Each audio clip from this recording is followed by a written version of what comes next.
Isang mapagpalang gabi pong muli sa ating lahat, mga minamahal naming taga-subaybay at taga-pakinig. Maligayang Pasko po.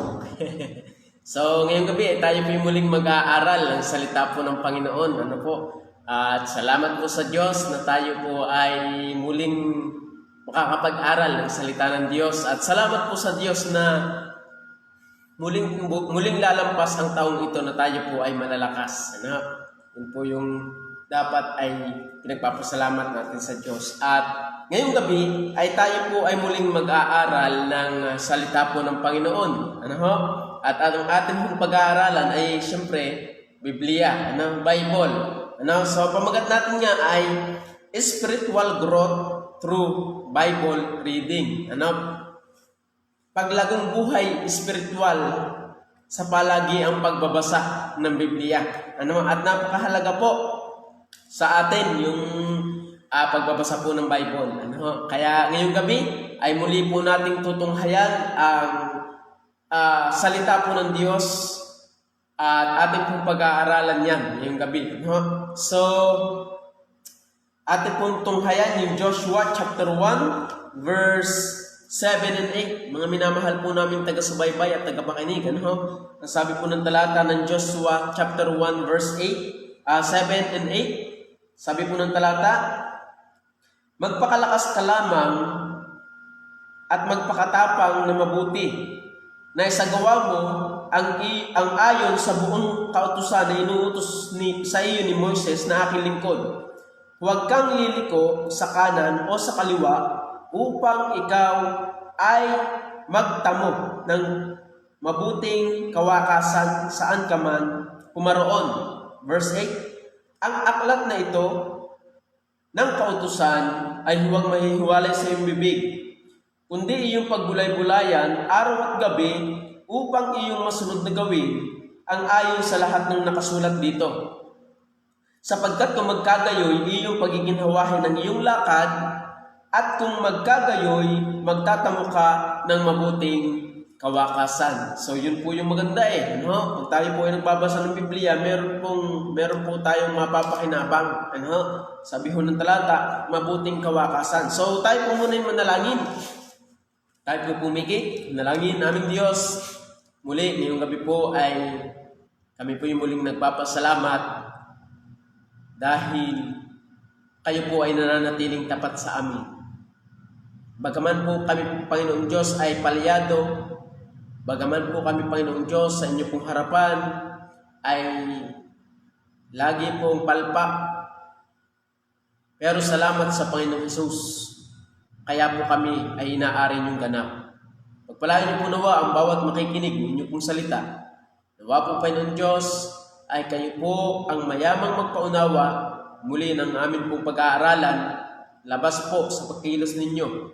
Banal na Espiritu, ay wala po akong kakayanan na ipaunawa, Panginoong Diyos, sa bawat makikinig ang inyo pong banal na kasulatan. Ako po'y hamak na lingkod lamang ninyo na inyo pong ginagamit na kasangkapan upang maipahayag ang katotohanan ang inyo pong banal na kasulatan, Panginoong Diyos. Kaya, Panginoon, muli ay gamitin niyo po ang kasangkapan upang ang bawat makikinig ay makatanggap ng biyaya na nanggagaling sa inyo, Panginoong Diyos. At nawa po, Panginoong Diyos, ay kayo po ang kumasa sa aming pong gawain ito, Banal na Espiritu. Kayo po ang lumukog, Panginoong Diyos, sa aming kalagitnaan, sa aming pag-uusapan. Bigyan niyo po ng karunungan ng inyong kabalingkod.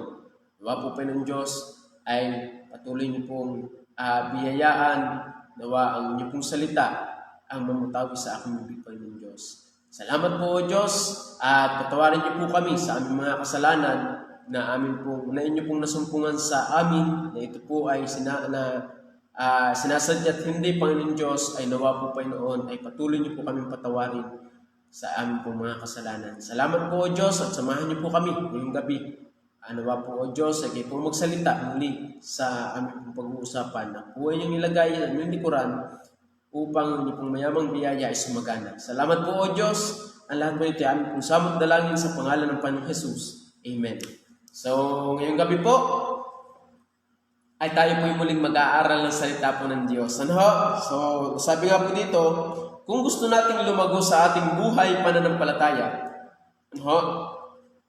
huwag nating kalilimutan ang ipinagagawa ng Diyos sa atin. At isa sa ipinagagawa ng Diyos sa atin ay ang palagi ang pagbabasa ng Biblia. Yun po yung buhay ng isang Kristiyano.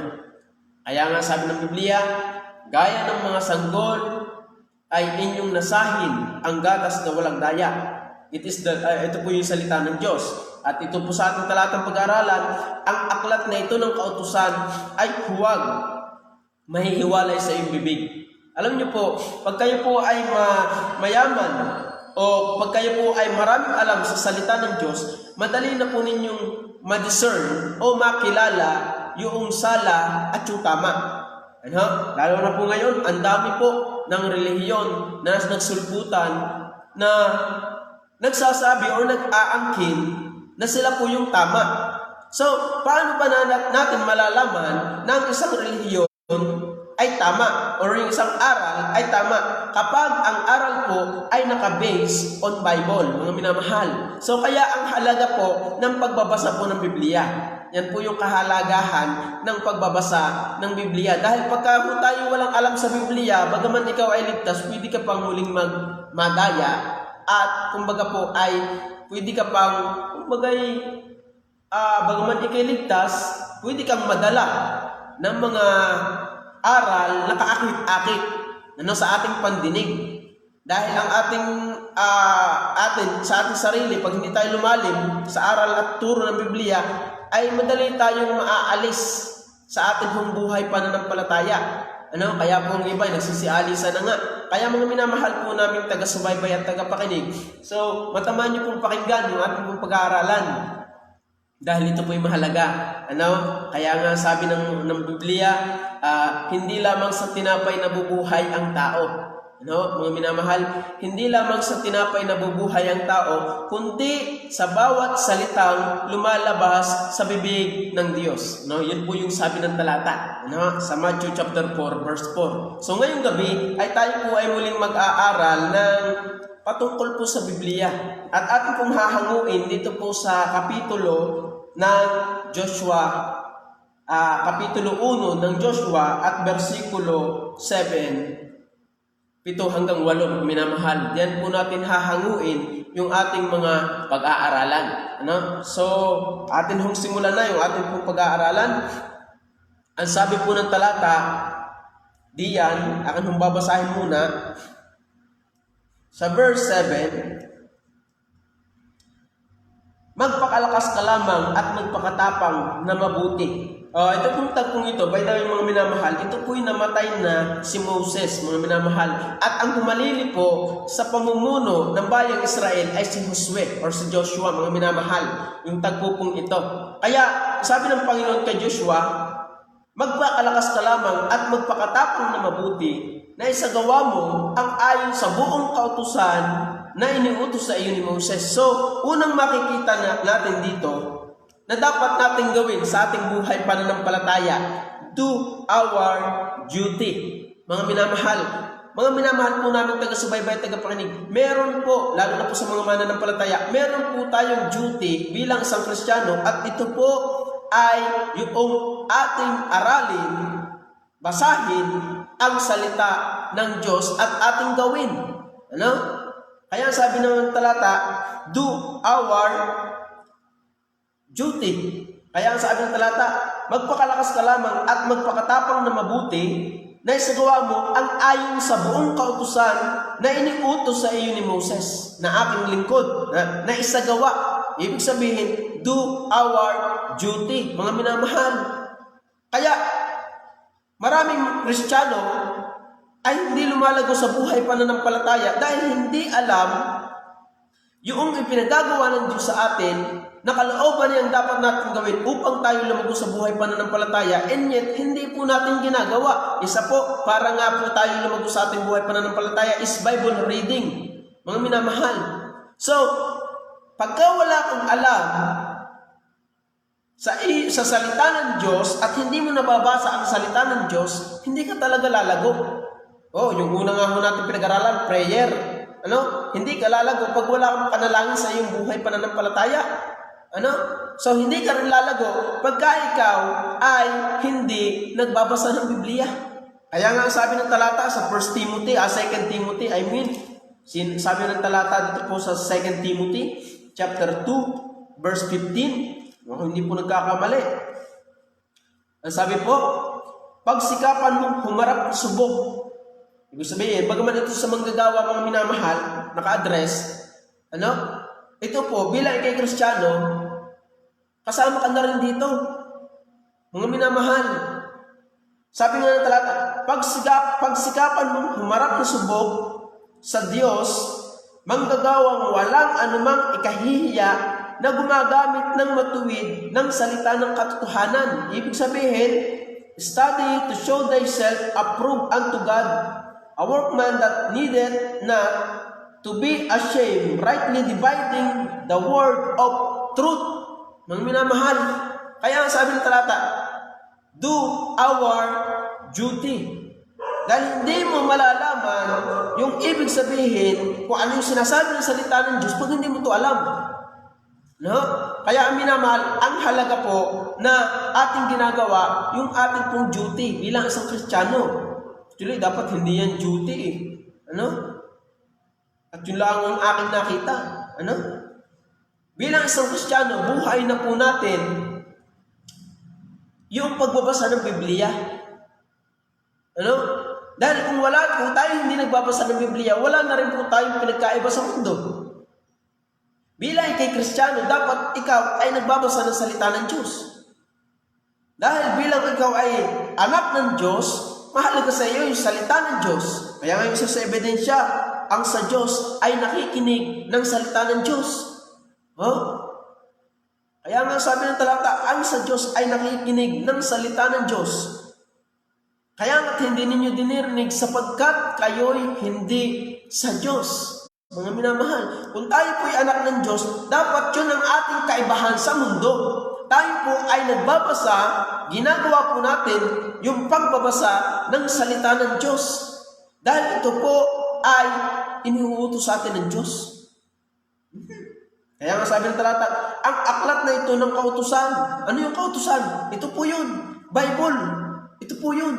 Kaya ang halaga na ating pong binabasa ang salita ng Diyos. Dahil pagka hindi po natin ito binabasa, asahan niyo po. Tayo po yung mga miyembro sa simbahan na hindi lumalago sa pananampalataya. Kapag tayo po ay hindi nagbabasa ng salita ng Diyos, tayo po yung mga miyembro sa simbahan na kaunting dinig lang na negatibo para sa Kanya, patikar na paalis. Dahil hindi tayo lumalago sa ating buhay pananampalataya eh. Pag tayo po hindi lumalago sa ating buhay pananampalataya, hindi ho tayo aasenso sa ating pananampalataya. Yun po yung totoo. Kaya maraming mga Kristiyano, daktang papaya. Dahil hindi, ang karunungan lamang na umiiral sa kanila, yung mundo pa rin karunungan. Yung pangmundong karunungan, hindi yung karunungan na nanggagaling sa Diyos. Kaya, sabi ng talata, ang aklat na ito ng kautusan ay huwag mahihiwalay sa iyong bibig. Ibig sabihin, binabasa po natin yung salita ng Diyos. Kaso marami ngayon, ang ginagawa ay talagang babad sa cellphone na laang. Babad sa kung saan-saan. Ba't sa salita ng Diyos, kailan po tayo nagbabad? Pagising ng umaga, hawak na agad ng cellphone. Pagising na sa umaga, hanap na agad pagkain. Pero hindi pa pinapakain yung ating spiritual nakalalagayan. Yung ating, kumbaga po, ay new nature. Kaya nga, sabi nga po sa inyo, tayo po ay dual nature, mga minamahal. Meron tayong old nature. At yung new nature po natin, ito po yung tayo po ngayong mga mananampalataya ng Diyos, yung new nature po natin. So yung old nature, ito po yung datihan nating pagkatao. At malamang-lamang, pag ikaw ay hindi nagbabasa ng salita ng Diyos at hindi po tayo saturated ng salita ng Diyos, malamang-lamang mga minamahal na ito yung nagdodominant sa atin. Kaya maraming Kristiyano sensitibo. Kaya maraming Kristiyano hindi lumalago sa buhay pananampalataya. Because ang nagdo-dominant sa kanilang buhay, yung old nature, hindi yung new nature. Kasi kung ano yung pinapakain natin, ayun ang lalakas. Kung ang pinapakain mo ay mundo, ay lalakas ang yung old nature. Pero kung ang pinapakain mo yung salita ng Diyos, kung ikay nagbabasa ng salita ng Diyos, gumagawa ka ng gawain ng Diyos, new nature ang lumalakas. Kaya nga sabi nga po sa inyo, pagka mayroong isang tao, parang isang example ko, si Pacquiao. Pagka si Pacquiao, ang aking kalaban, huwag niyong pakainin si Pacquiao ng isang linggo, matatalo ko yun sa boxing. Bakit? Dahil hindi siya kumain ng isang linggo. Anong lakas nun? Wala. Kaya po maraming Kristiyano ay walang lakas sa paglaban sa mundong ito, walang resistance sa mundong ito, dahil walang salita ng Diyos na ipanlalaban natin. Kaya nga sabi, ito yung tabak ng Espiritu na siyang salita ng Diyos. So paano ka lalaban sa isang labanan kung wala kang dalang armas? Example sa gera. Kung wala tayong baril, ay mamamatay agad po tayo, mga minamahal. Example sa pupunta ka sa isang bilyar o kung maglalaro ka ng bilyar, so wala ka lamang dalang tapo, hindi ka makakapaglaro. Magaman minsan may libreng tapo sa pagka sugal, pero pagka yung labanan talaga na pang world champion, meron kang sariling iyo, so hindi ka makakalaban. So ganun din po sa ating buhay pananampalataya, mga minamahal. Pag tayo po ay walang alam sa salita ng Diyos, kaya ang utos po sa atin ng Diyos, ang aklat na ito ng kautusan ay huwag mahihiwalay sa iyong bibig, mga minamahal. Yung Bible, yung salita ng Diyos ay huwag mahihiwalay sa ating bibig. Basahin po natin itong salita ng Diyos. Dahil mahalaga po ang salita ng Diyos. Kaya nga sabi ng talata diyan, sa Psalms, akin lang kung naalala, ang sabi ng Psalms, chapter 1,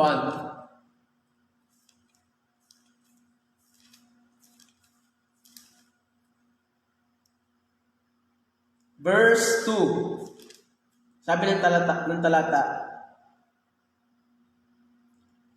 kundi ang kanyang kasiyahan ay nasa kautusan ng Panginoon. Dapat doon po tayo masaya, mga mananampalataya ng Diyos, doon sa salita ng Diyos. Kaya nga sabi ng talata, kundi ang kanyang kasiyahan ay nasa kautusan ng Panginoon, at sa kautusan niya nagbubulay siya araw at gabi. Tingnan niyo po, kaya ang halaga po ng salita ng Diyos sa atin Gusto niyo po lumago sa buhay pananampalataya? Gawin po natin ito. Do our duty. Yung atin pong responsibilidad na basahin yung salita ng Diyos bilang anak ng Diyos. Kaya nga sabi ng John chapter 10, sabi po ng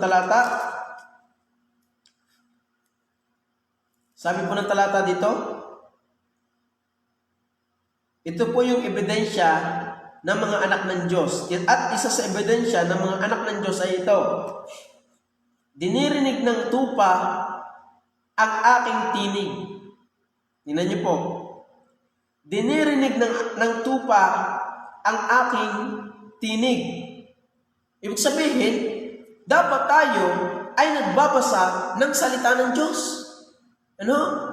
Dahil mahalaga ang salita ng Diyos. Kaya sabi ng talata, ang aklat na ito ng kautusan ay huwag mahihiwalay sa iyong bibig.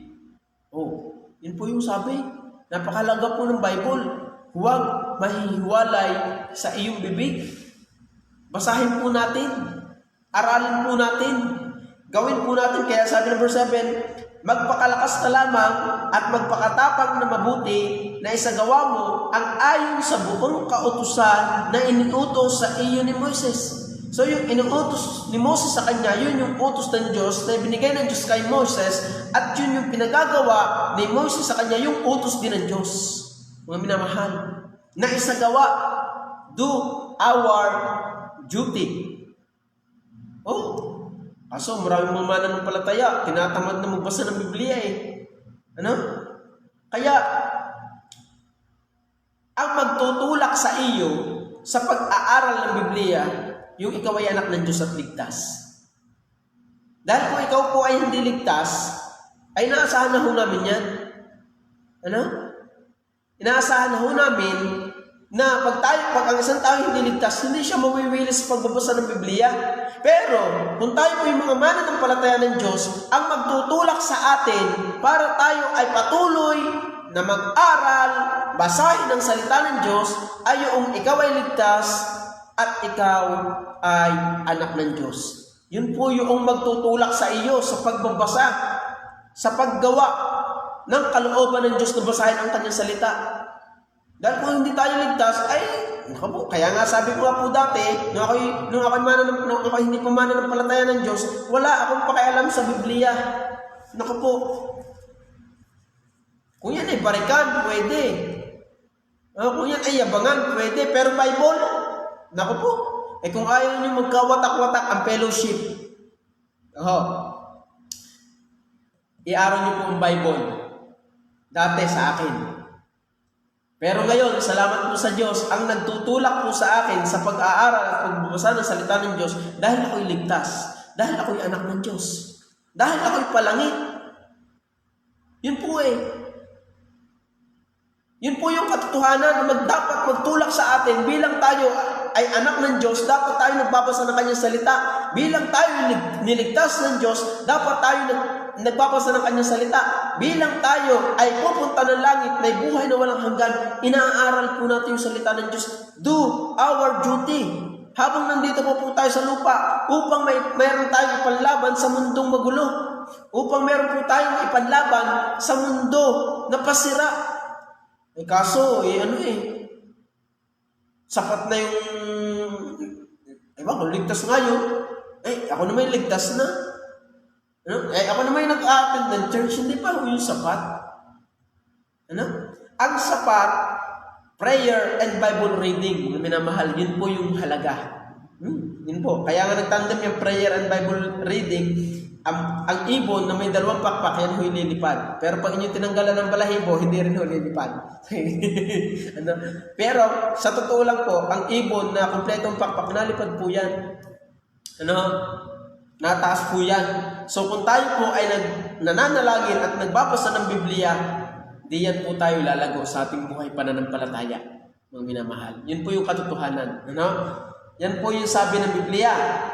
So, sabi nga, magpakalakas ka lamang at magpakatapang na mabuti. Dahil sa tagpupong ito, si Joshua po ang humalili kay Moises para pangunahan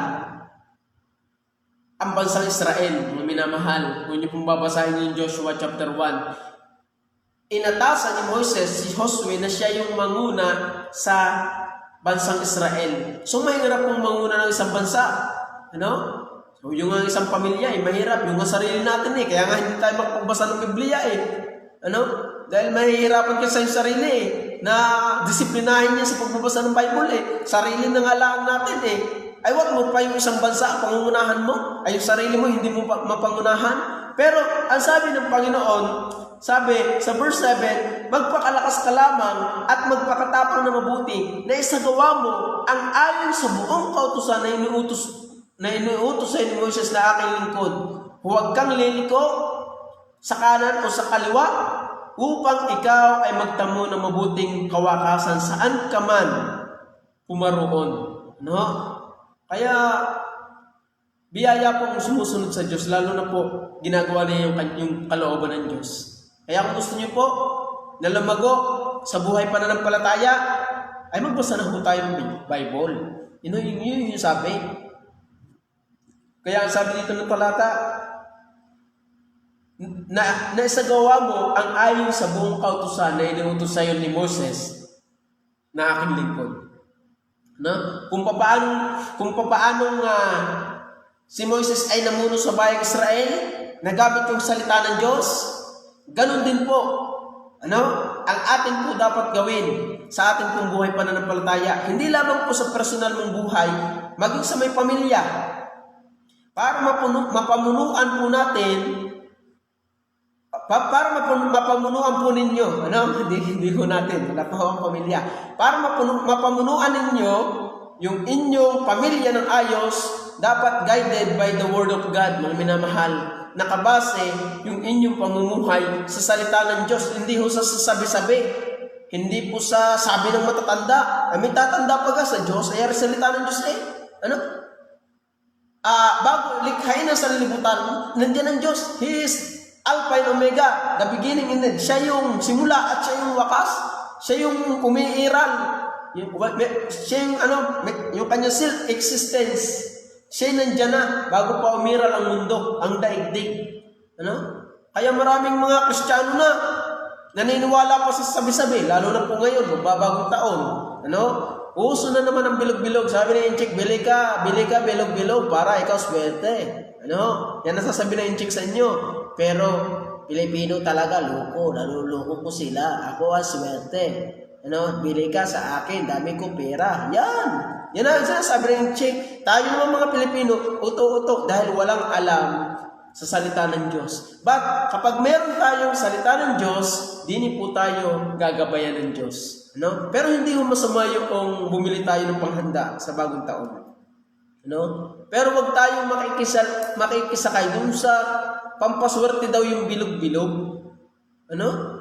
Yun sabi-sabi na ng sabi-sabi Yung pang-isa, pag daw may patay, wag daw susunod. Wag daw hahabol dahil baka daw sumunod. Kita ko naman yung patay nasa unahan, tapos sunod-sunod yung mga nakasasakyan. Gayon. Pero kaya ko yung nalaman dahil ng salita ng Diyos. Dahil dati ako po, paniwala din sa ganoon. Tapos yung pag may patay daw, daw magugulay ng gumagapang at baka daw sadya namang mamamatay ang tao kahit kumain o hindi. Wag daw kumain ng gumagapang na gulay at baka daw sumunod. Ka naman yung paniniwalang yan. Ang Biblia po ang ating paniwalaan. At ano po yung totoo. Kaya, dini po dapat tayo sumandig. So, paano tayo lalago sa buhay espiritual?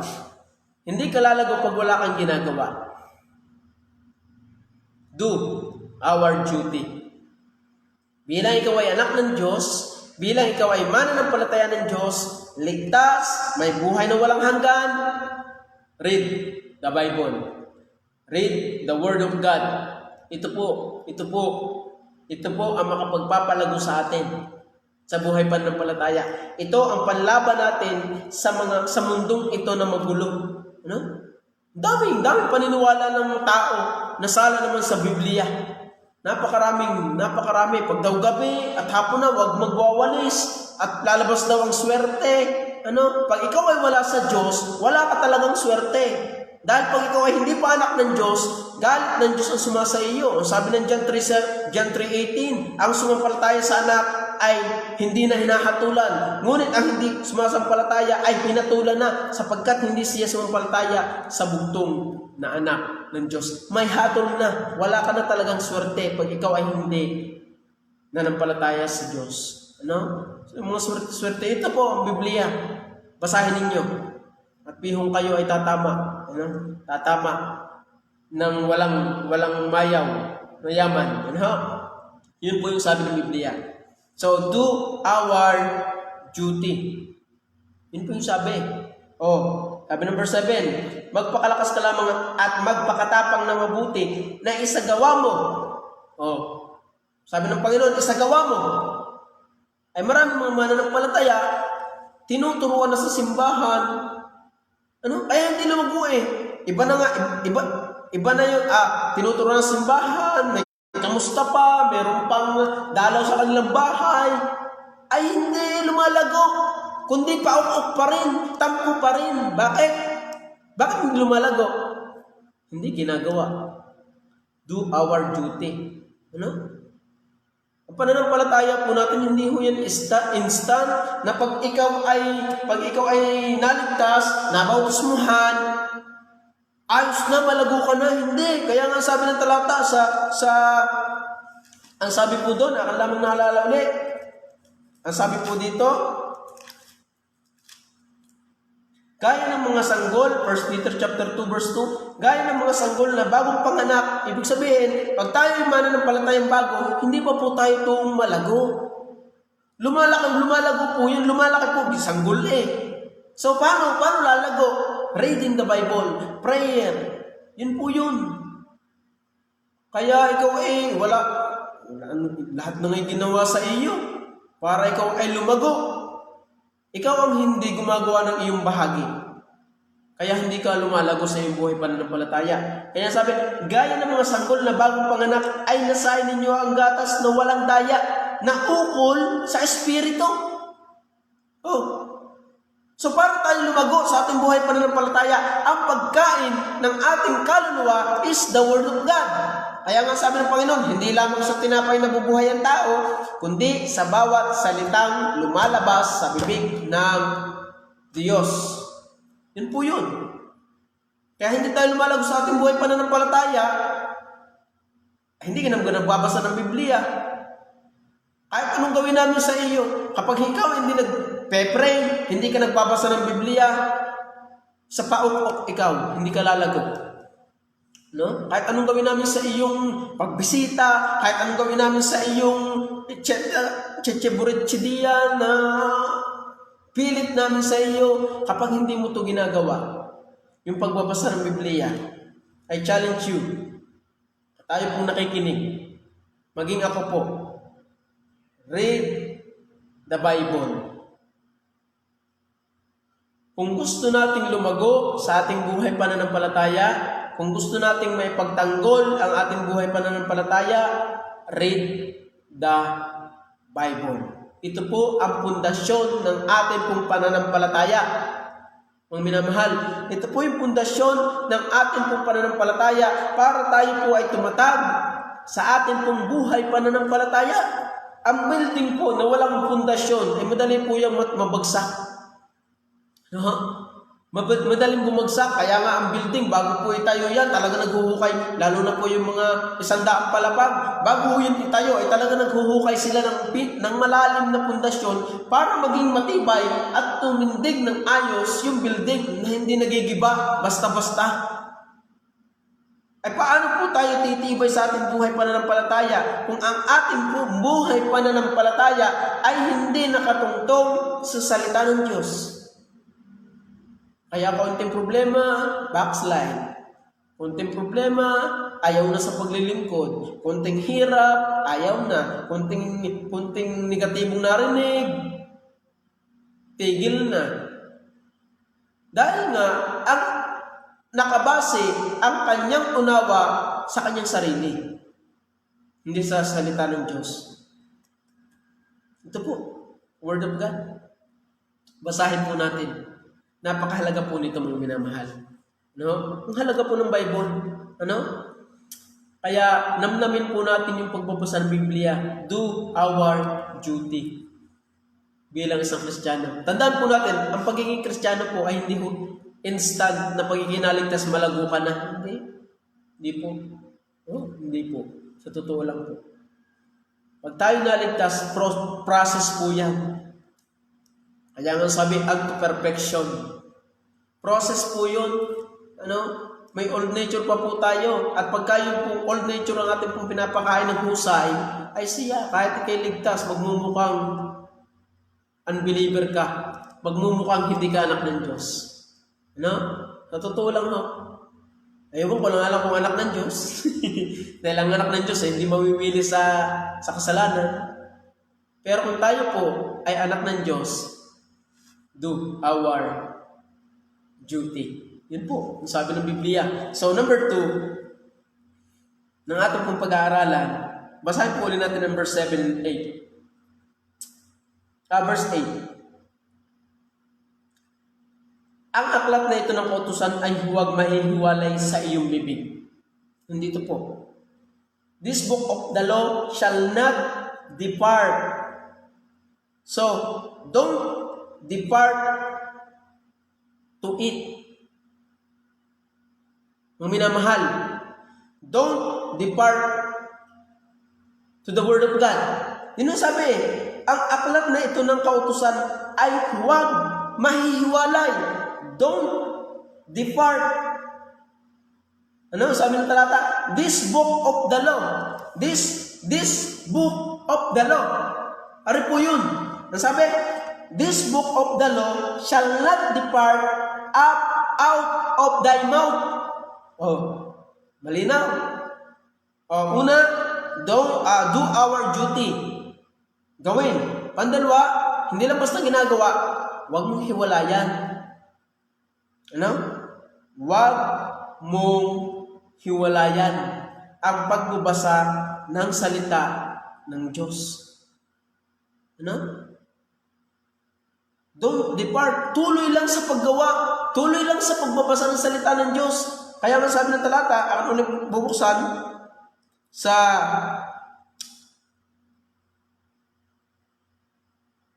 sa 1 Peter chapter 2 verse 2. Sabi po din nasaan na yun? Peter po. Ang sabi po ng 1 Peter chapter 2, gaya ng mga sanggol na bagong panganak, nasa ulo na. 1 Peter chapter 2 verse 2, gaya ng sanggol na bagong panganak, ay nasain ninyo ang gatas na walang daya. Ibig sabihin, desire the sincere milk of the word. Desire. Gustuhin mo. Ano? Pag gusto mo isang bagay, alam mo minamahal, pag gusto natin isang bagay, lahat ay ating gagawin, makuha lang yun. Kung gusto mo salita ng Diyos at mahalaga sa iyo ang salita ng Diyos, don't depart to it. Yun po sabi, this book of the law shall not depart out of thy mouth. Wag tayong humiwalay sa salita ng Diyos. Yan po sabi. Napakasimple. Nandinipula ang ating inaaral. Biblia. Ang aklat na ito ng kautusan ay huwag mahiwalay sa iyong bibig. Don't depart to it. Ay, sabi ng brother, sabi ng salita ng Diyos, don't depart. Ngangat-ngatin. Hindi ho ganon. hindi ho kakagatin ninyo lagi. Hindi. Yung ibig sabihin po na yun, huwag tayong lalayo sa salita ng Diyos. Ito. Don't depart to it. Maraming mga mananampalataya ng Diyos kaya hindi lumago. Sakalang hahagipin ang Biblia pagkasisimba. Yun Pero Lunes hanggang Sabado, ay Miyerkules pa pala, meron pa. Miyerkules. Sisimba pag Miyerkules. Prayer meeting. Ito pa matindi. Pupunta na simbahan, walang dalang Bible, manghahagila pa doon sa aming kwarto. Ay, matindi. Manghahagila pa doon sa kwarto namin. Manghahanap pa ng Biblia. Hindi makabili. Pero cellphone, nakakabili. 4,000 cellphone. Samantalang ito, wala pang 1,000. Diglot na, English Tagalog. Samantalang ang cellphone, 8,000. Pinakamababa yata ay 4,000. Na touchscreen, na medyo high class. Pagdating din ay hahagilapin pa ang Biblia. Nasa na nga ang Biblia? Ang cellphone hindi maiwanan, pero ang Biblia nalipol na. Sabi ng talata, ang aklat na ito ng kautusan ay huwag mahiwalay sa iyong bibig. Napakahalaga po na yan. Kahit tinuturo po ito ng Diyos sa atin para po tayo ay lumago sa ating buhay pananampalataya. Gusto niyo lumago sa inyong buhay pananampalataya? Ito. Simple lang, basic lang ho ating nag-aaralan. Ay areho ang sabi?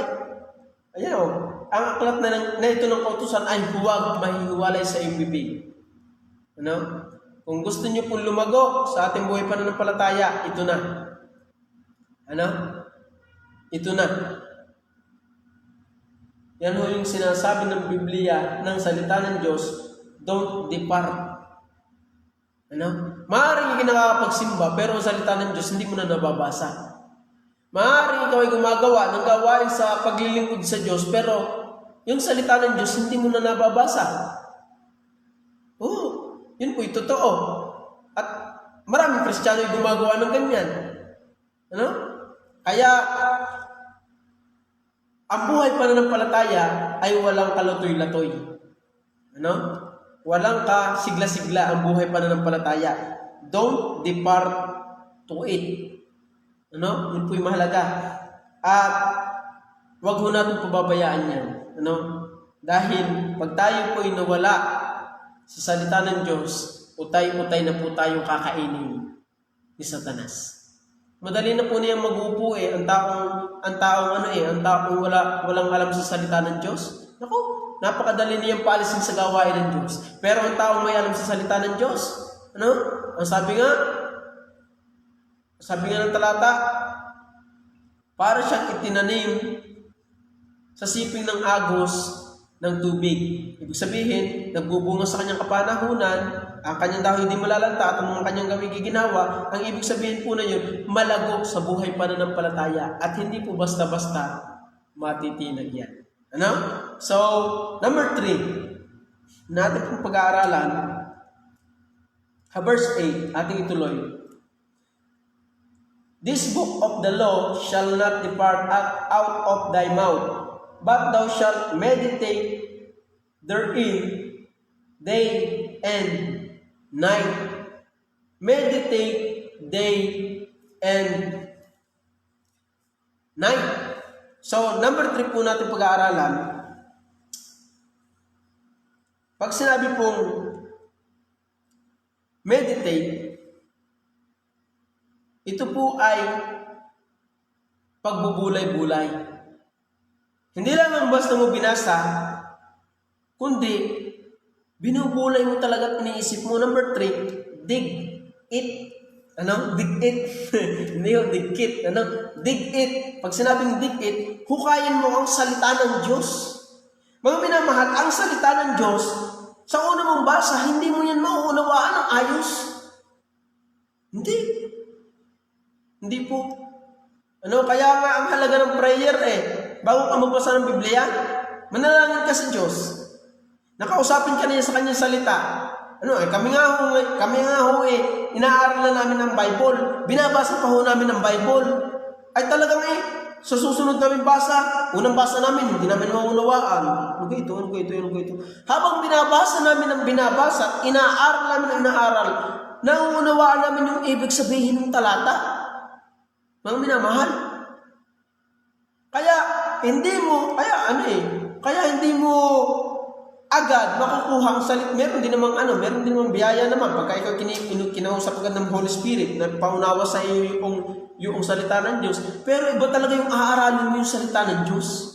Dito ka pinalalalim ng Diyos sa kanyang salita pagka siyempre, pagka ikaw naghuhukay, alam nga namang mababa. Pag naghuhukay ng ginto, ay talaga yung minero. Kayo ba yung nakapanood na ako ng nagmimina? Huwag ko kayo tumingin sa akin, hindi ko ako nagmimina. Yun pong nagmimina, talagang huhukayin nila yung malalim, upang makuha nila yung kanilang hinahanap, at yung kanilang hinahanap ay ginto. Bago nila yung makuha, talagang sila ay sumabana ng napakahirap na paghuhukay upang makuha lamang yung kanilang pakay.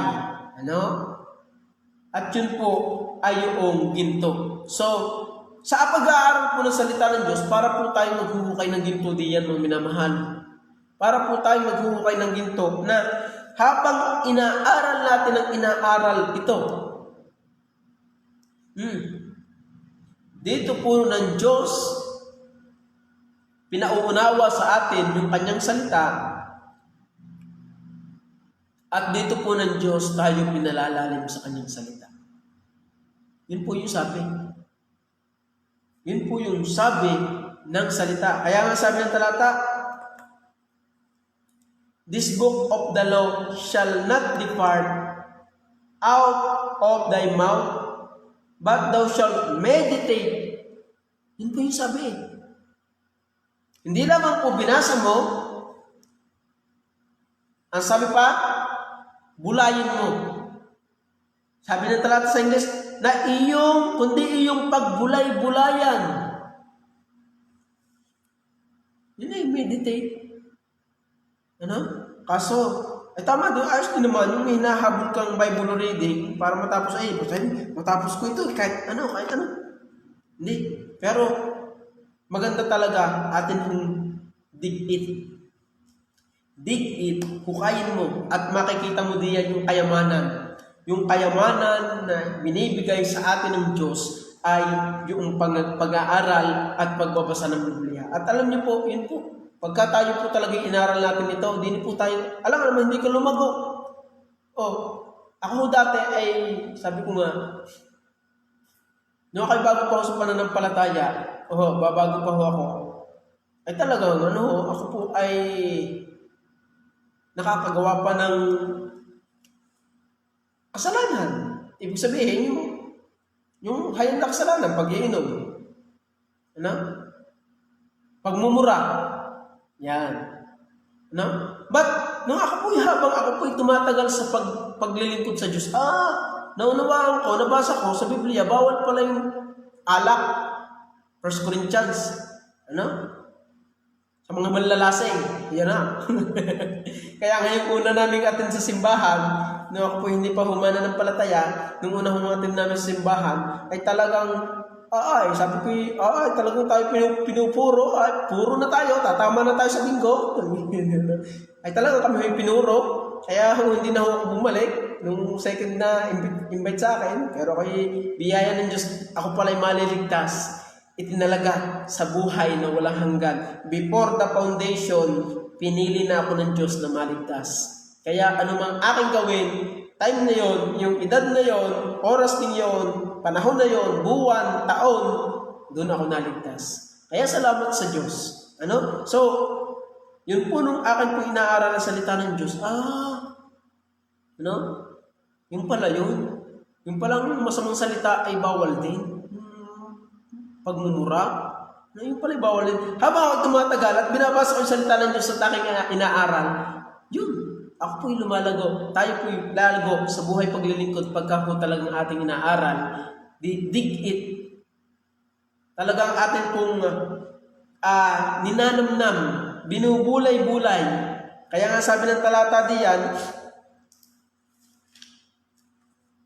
ang sabi, rightly dividing, sabi ng Timothy, yung talata sa Timoteo, 2 Timothy chapter 2. Sabi diyan, a workman that needed not to be ashamed, rightly dividing the word of truth. Ibig sabihin, hindi mo madidivide ng tama or hindi mo may papangaral ng tama ang salita ng Diyos kapag hindi mo alam ito. Mga minamahal, ang sabi ng talata, meditate day and night. Meditate it, dig it. Dig. Atin kong aralin. Atin kong pagbulay-bulayan. Kaya nga ang sabi ng Psalms, nasan tayo? Sa Psalms. Chapter 1. Uli. Chapter 1 verse 2. Yan. Ari na po. Sabi ng talata sa Psalms,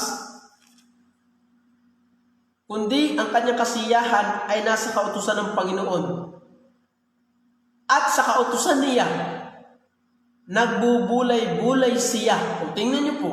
Ang sabi diyan, but his delight is in the law of the Lord, and in his law that he meditate. Kaya ang sarap po. Alam niyo po, daya lang po ng Diablo na para bagang nakakatamad ng basahin ng Bible, ang kapal. Ang kapal. Facebook, may mga picture, nakakapag-comment pa. Mag-comment ka rin dito. Yung nabasa mo, yung natutunan mo, yun, yung ibig sabihin nilagay mo sa Bible, nakakapag-comment ka.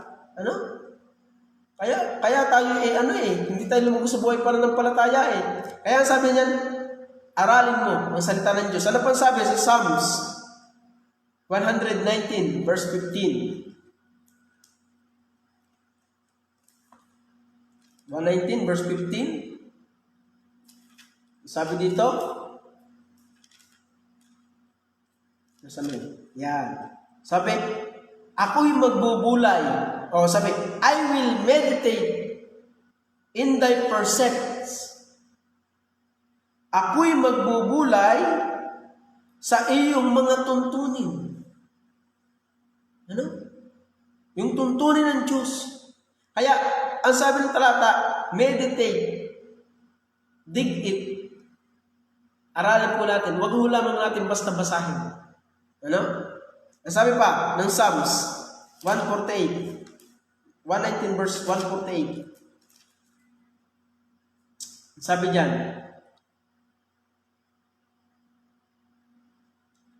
ang mga mata ko'y nangunguna sa pagpupuyat sa gabi upang aking magunita ang salita mo. Oh, sarap. My eyes prevent the night watches that I may meditate in thy word. No? Meditate in thy word. Yun po yung sabi. So, ang sarap pong aralin ng Biblia, yung pidaya lang ng Diablo, para bagang nakakatamad pa sa Biblia, walang picture, buti pa sa comics, may picture, lalo na sa TV, na 100 inches sa TV, sa mga ganyan, 100 inches, ay gaano na, plywood na ang yung TV, 100 inches. So, sabi ng Diyos sa atin, do our duty. Sabi niyan, do our duty, don't depart to it. At number 3, dig it. Aralin po natin. Maghukay po tayo. Hukayin po natin yung salita ng Diyos. Basahin po natin ang salita ng Diyos. Aralin natin ang salita ng Diyos ng ayos. Upang tayo po ay magkaroon ng karunungan na nanggagaling sa Diyos. At upang tayo po ay lumago sa ating buhay pananampalataya. Huwag ko natin pababayaan ang ating buhay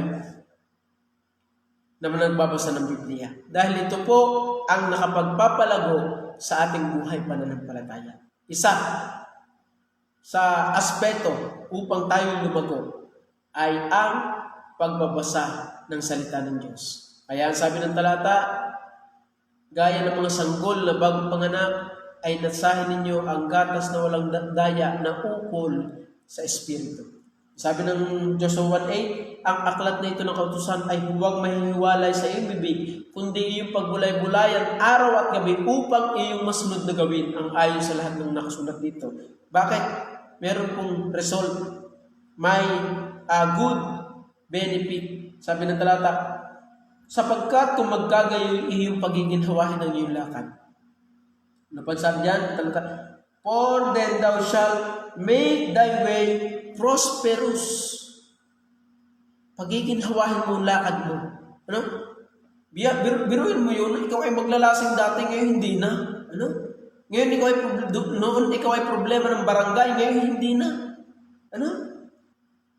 Sabi ng Bible, may benefit na makukuha tayo pag tayo nagbabasa ng Biblia.